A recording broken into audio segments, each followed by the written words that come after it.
Campane. Il campanile ospita 3 campane, sgancio friulano, elettrificate da comini, di cui solo purtroppo 2 possono suonare, in quanto la minore, la più piccola, è crepata. Tra poco suoneremo l'Angelus delle 12,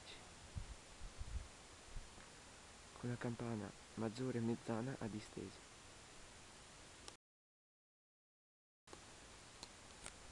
Quindi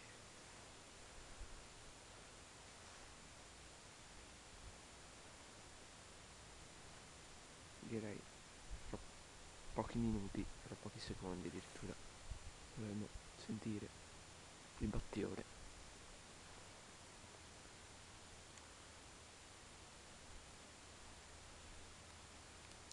Come al solito prenderò un colpo al battiore.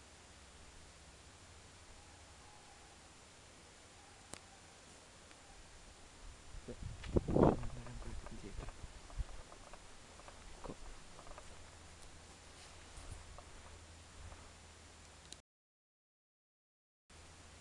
Bene.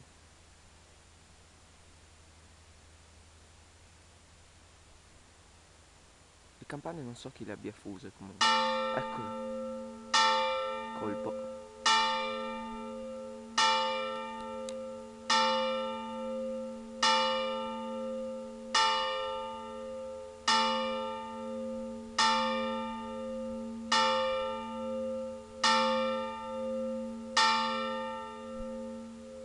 L'Angelus.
Senti anche, forse,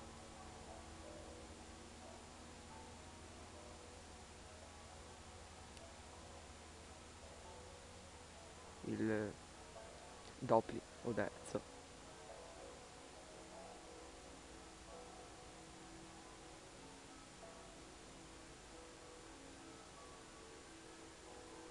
E numerose altre campane, tra cui Fratta nuova, Camino forse.